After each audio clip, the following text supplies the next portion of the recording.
Olá, aqui é o escritor Luiz Augusto Pereira e esse é mais um vídeo para o canal O Escriba Moderno. Fique no vídeo, bora lá? Eu escrevi esse livro, O Açougue Maldito, baseado no crime da Rua do Arvoredo de 1863 em Porto Alegre. Um crime que chocou todo o Brasil. Eu peguei esses fatos, então, e trouxe para 1976. É um ano icônico dentro da história do Brasil. E está baseada em fatos históricos. Em 1976, então, o Brasil está ainda dentro da ditadura militar. E nós sabemos que a ditadura militar, ela foi um período sombrio para a sociedade brasileira, com desaparecimentos, tortura, falta de liberdade de expressão. E a ditadura, ela não foi um caso só do Brasil. Então vamos falar um pouco do que aconteceu nesse período que foi a ditadura militar. A ditadura militar no Brasil foi um regime autoritário. E esse autoritarismo, então, nós sabemos que cala a população, tolhe o direito de se expressar, que teve início com um golpe militar em 31 de março de 1964, com a deposição do presidente João Goulart, acusado de comunista. O regime militar durou 21 anos, de 1964 a 1985. Estabeleceu a censura à imprensa, a restrição aos direitos políticos, a perseguição policial aos opositores do regime. A sociedade reagiu às arbitrariedades do governo. Em peças de teatro, como de Milor Fernandes e Flávio Rangel, com a peça Liberdade, Liberdade. Festivais de música. Muitas músicas falam desse período com mensagens contra a ditadura, muitas vezes veladas e censuradas. Greves dos trabalhadores. Com o aumento da repressão, a Ação Libertadora Nacional, a ALN, e o MR8, Movimento Revolucionário 8 de Outubro, organizaram-se com grupos armados.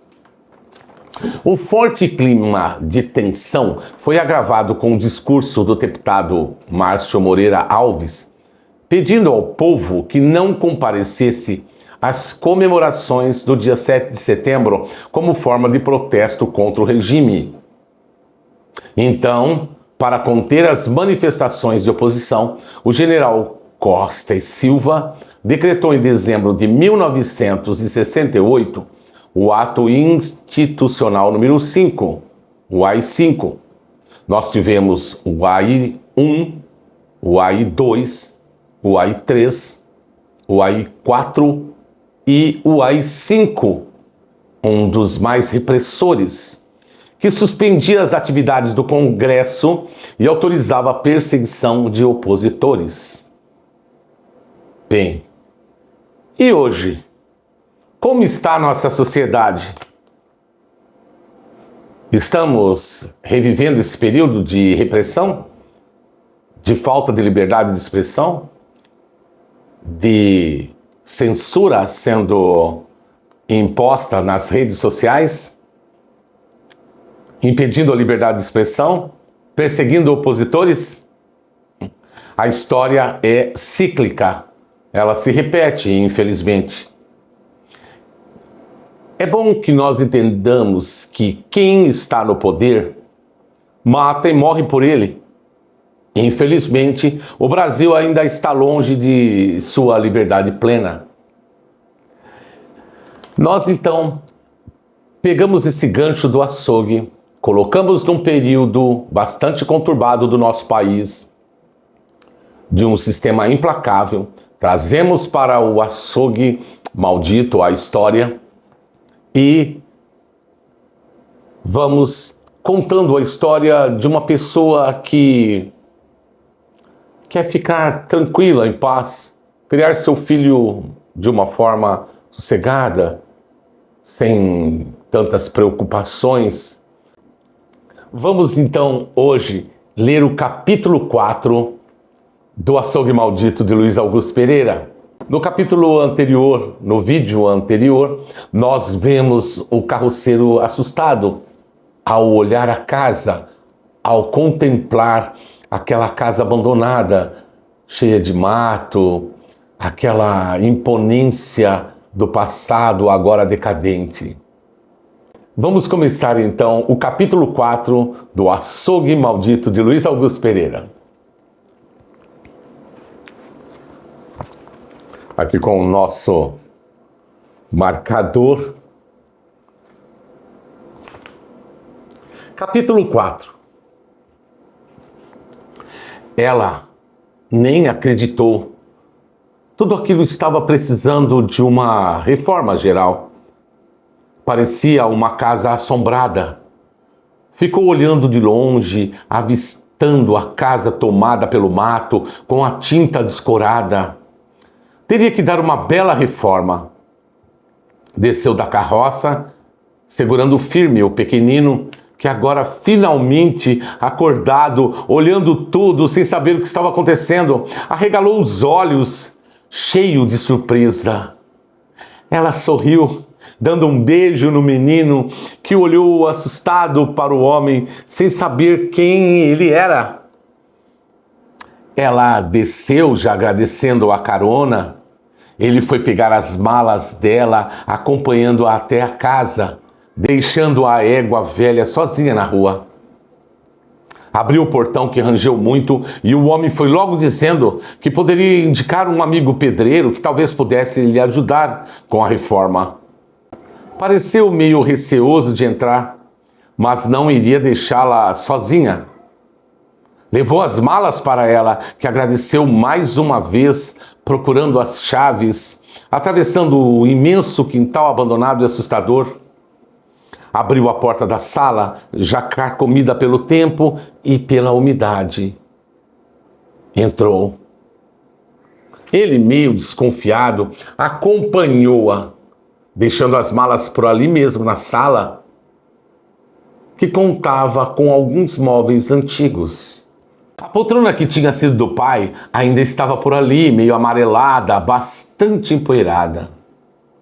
A mesa, que a mãe enchia de comida boa e gostosa, estava lá também. Talvez se desfizesse de algumas coisas, mas alguns móveis ficariam para lembrar dos seus queridos pais. Colocou o menino no chão, que começou a vasculhar a sua nova casa, como querendo saber onde estava. Já estava bem, não era mais um bebê de colo. O sol precisava invadir a casa para sair aquele cheiro de mofo de lugar abandonado. O homem ainda deu alguns conselhos de como ela teria que cuidar da casa, vendo a situação do imóvel, mas ela nem ouviu. Estava com o pensamento longe, lembrando os pais mortos e de quando era só uma menina, igual o filho correndo pela casa, vasculhando o quintal cheio de árvores frutíferas, que naquela época estava repleta de pássaros comendo goiaba, pitanga, laranja, banana. Seus pensamentos voaram longe. Ainda viu algumas gotas de sangue espirradas pela parede. Aquela história de que o pai havia matado sua companheira de anos, num acesso de loucura e surto. O mais estranho é que os corpos nunca foram encontrados. Ouviram gritos, mas ninguém se importou, afinal o casal discutia todo final de tarde.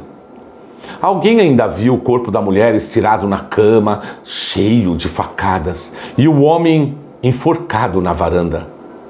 O que teria levado o pai a fazer aquilo? Os corpos simplesmente desapareceram. Ninguém os enterrou. Isso intrigava a todos daquele lugar. Logo, o povo inventou 1000 histórias, falavam até em pacto com um demônio. Não acreditava como as pessoas podiam ser tão maldosas. Seu velho pai era um homem religioso, ajudava a todos. Sua mãe, a melhor das comadres. Uma mulher boa que ajudava muito em sua comunidade. Não acreditava em tudo que falavam, mas viram sinais de sangue com letras pintadas na parede, no azulejo do banheiro. Com o tempo, tudo se apagou, mas a casa ainda conservava um ar de mistério. Uma nuvem negra ainda pairava sobre a alma de quem entrava por ali. 1000 histórias se formaram depois, dizendo que a casa era maldita, que era o portal do inferno, por onde os mortos voltavam do além. A casa havia sido construída em cima de um cemitério sagrado de povos indígenas. Será que era por isso que eles desapareciam? Com toda essa recordação, senti um frio na espinha, mas foi naquela casa que passara os melhores momentos de sua vida. Nada ia lhe tirar as boas recordações. Afinal, tantas tragédias acontecem todos os dias, em todos os lugares. O homem simples e carroceiro ainda recordou algumas passagens dos pais dela e reforçou o que diziam sobre o casal que sumiu sem deixar vestígios. Benzeu-se várias vezes, tentando deixar o lugar apressadamente. Não tinha ideia de que fosse ela a herdeira daquele lugar que havia sido abandonado por anos. Ela finalmente tinha retornado para ocupar o que era dela. A casa não deixava de ser confortável, apesar dos desgastes. Depois que reformasse, tudo voltaria aos seus tempos de glória. O pai fora importante no lugar, era um bananeiro rico e empregava muita gente. Com a idade, foi perdendo as propriedades, ficando só com a casa. Quem sabe esse fosse o motivo de tanta loucura? A perda dos bens, a perda da riqueza, o esquecimento, a velhice. O casal de velhos não saía mais. Foram ficando esquecidos por todos, até pelos vizinhos. Brigavam muito. Bem, aqui então nós temos mais um capítulo dessa história, o capítulo 4 do livro O Açougue Maldito, de Luiz Augusto Pereira. Ficamos por aqui, peço seu like, curta, compartilha, dê sua opinião, que é muito importante para alavancar o canal Escriba Moderno. Nos vemos então num próximo vídeo. Aquele abraço e até!